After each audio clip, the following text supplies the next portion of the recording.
दोस्तों आजकल सीमा के पैर ज़मीन पर नहीं है। पता है क्यों? क्यों पता है? जब से गुलाम हैदर ने मोमिन सर के अगेंस्ट में बयान जारी किया है। वो लाइव में आकर के बोले हैं कि आपसे नहीं हो रहा है तो छोड़ दीजिए। आपसे अगर नहीं हो रहा है तो हाँ, दुनिया में बहुत सारे लोग हैं, हम किसी और से अपना काम करवा लेंगे। क्योंकि इंतज़ार कर कर के हम बहुत परेशान हो गए हैं। साल भर हो गया करीब, तो अब हम बहुत परेशान हो गए। अब हम इस चीज़ से अब हम और लड़ के हम बहुत परेशान हो गए हैं। और हर कोई मेरा इस्तेमाल ही करता है। सीधे साधा होने क्या मेरा गलत फ़ायदा उठाया जाता है। हर कोई मेरा फ़ायदा उठा रहा है। तो इसीलिए उनको इस बात का डर है कि कहीं और लोग भी मेरा फ़ायदा ना उठाएं। तो इसीलिए उनको भी इस बात का ये था, मतलब बहुत इससे परेशान है। और एक मजबूर और परेशान पिता का तो हालत आप समझ ही सकते हैं। तो मैं एक चीज़ ये कहना चाहता हूँ कि ऐसा बयान अगर आपके मन में ऐसा चीज़ आ रहा था तो डायरेक्ट आपको कॉल करके बोलना चाहिए था, ना कि आपको सोशल मीडिया पे डालना चाहिए था। सोशल मीडिया पर डालने का मतलब ये होता है कि आप लोगों के बीच में फूट दरार पड़ चुका है। और यही चीज़ सीमा के लिए बहुत फ़ायदेमंद साबित हो रही है। और इसीलिए ये सीमा खुशी से नाच रही है, खुश हो रही है कि चलो अब एक लफड़ा तो ख़त्म हुआ। इतना सारा पापड़ बेलने के बाद एक लफड़ा तो ख़त्म हुआ। तो उसने अभी राहत के सांस ली है कि चलो अब इनका कुछ नहीं होने वाला है। अब मैं जीत गई हूँ और हैदर हार चुका है। अब बच्चे भी यहीं रहेंगे और मैं भी यहीं रहूँगी। उसको दिमाग में ये सारी चीज़ें चल रही हैं। तो दोस्तों हैदर भाई को ये सारी चीज़ें तो लाइव में नहीं बोलनी चाहिए। जब लोगों ने इनको ट्रोल करना शुरू कर दिया, बहुत सारे लोगों ने बोला कि अगर आपको इतनी पावर है आपके अंदर में तो आइए आप भारत और आप अपने बच्चों को उठाकर ले जाइए। तो वो तो आ नहीं सकते।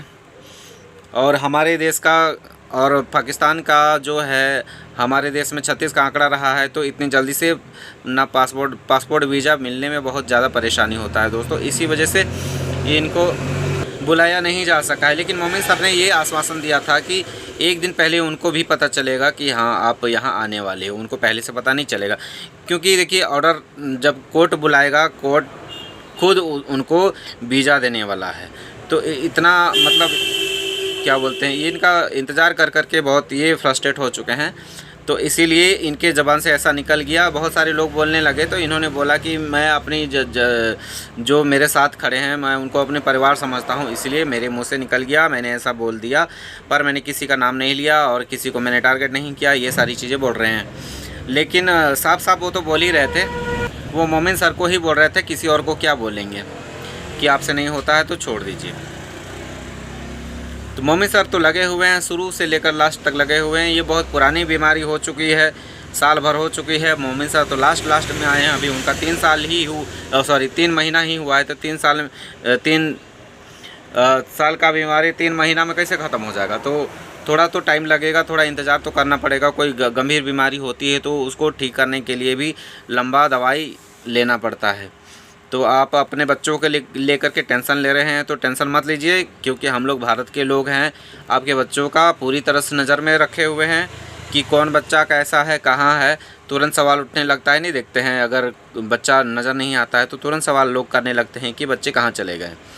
तो बच्चे यहाँ हैं, सुरक्षित हैं आपके बच्चे, और आपकी बीवी भी सुरक्षित है, कोई दिक्कत नहीं है। अच्छा खा रही है और मटक रही है, उसके लिए आपको कोई सोचने वाली कोई दिक्कत वाली बात नहीं है भाई।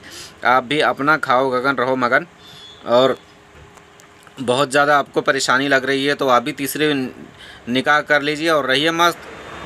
बच्चे फिर आ जाएंगे, इतना क्या सोचना। और बच्चे तो बच्चे हैं, और आप लोगों में तो बच्चों के लिए कोई इशू नहीं होता है और शादी के लिए भी कोई इशू नहीं होता है। तो आप नया शादी कर लीजिएगा, नए बच्चे आ जाएंगे तो फिर आप इनको भी भूल जाइएगा।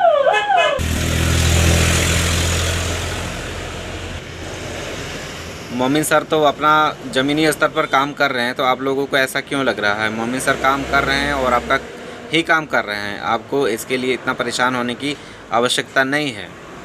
देखिए हमारे देश में कोई छोटा सा भी होता है ना केस, छोटा सा भी, तो जेल में सड़ते रहता है बंदा, अभी भी सड़ रहा होगा, वो भी उसका सज़ा भी पूरा हो गया, उसके बाद भी वो जेल में ही है।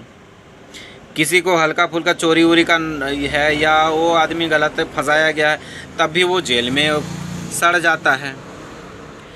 तो ऐसी स्थिति में आप सोच रहे हैं कि मेरा मिल जाएगा, आप सोच रहे हो कि बच्चा चले गया है तो आपको आ जाएगा, तुरंत आ जाएगा।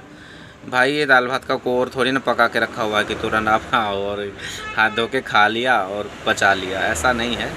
कानूनी बातें हैं, कानूनी प्रक्रियाएं हैं और ये थोड़ा लंबा चलता है। छोटे छोटे केस में जबकि इतना लंबा चलता है तो आपका तो इंटरनेशनल केस है भाई, तो आपको तो थोड़ा कुछ ज़्यादा ही पेशेंस रखना पड़ेगा। फैमिली कोर्ट वाला जो होता है ना, डेट भी आपको लंबा लंबा मिलता है, लेकिन मोमिन सर की वजह से आपको थोड़ा जल्दी मिल रहा है, जल्दी हियरिंग हो रहा है। मैंने भी कोर्ट में समय बर्बाद किया है भाई, इसलिए मुझे थोड़ी बहुत तो जानकारी है। और मेरे भांजा जो हैं खुद जज हैं, सुप्रीम कोर्ट का जज नहीं है लेकिन हैं, जज हैं, तो इसलिए मैं थोड़ी बहुत जानता हूँ भाई। और मैंने भी बहुत चक्कर काटे हैं, तो अभी भी हमारा केस चल ही रहा है, तो आप कैसे सोच सकते हैं। इसलिए मोमिन सर पर उंगली ना ही उठाएं, ना ही शक करें। और हम समझ सकते हैं आपका मन का स्थिति क्या है, आप इतना परेशान क्यों हैं, इतना व्याकुल क्यों हैं। समझते हैं, एक पिता का दर्द समझते हैं भाई। हम भी एक पिता हैं, मेरे भी बच्चे हैं। हम एक दिन के लिए बर्दाश्त नहीं कर सकते, आप तो साल भर के लिए बच्चों से दूर हैं, तो कैसे बर्दाश्त कर सकते हैं आप। जब तक आपके बच्चे आपके गांव में थे, आपके शहर में थे, आपके पाकिस्तान में थे, तब तक आप निश्चिंत थे कि चलो यहीं हैं। लेकिन अब तो क्या बोलिएगा, इंडिया में है। खैर छोड़िए, धरती का ही टुकड़ा है, धरती में कहीं यहाँ का ज़मीन में हो चाहे वहाँ का ज़मीन में हो, कोई दिक्कत नहीं है भाई। आप निश्चित होकर के रहिए। अब बच्चों का चिंता मत कीजिए, बच्चों के लिए हम लोग हैं यहाँ पर। बच्चों का बिल्कुल भी फिक्र मत करिए, बहुत अच्छा से यहाँ पर ख्याल रखा जा रहा है। हम लोग सबको नज़र में बना के रखे हुए हैं, ठीक है। तो आपको जब क्या बोलते हैं, जब बहुत जल्दी भी मचाने से कुछ फ़ायदा नहीं है, आप कुछ नहीं कर पाएंगे जब तक कानून नहीं चाहेगा। इसलिए थोड़ा सा तो रखना पड़ेगा पेशेंस। तो बाय हैदर भाई, और बाय सभी मेरे चाहने वालों, अपना ख्याल रखिएगा। Bye, take care.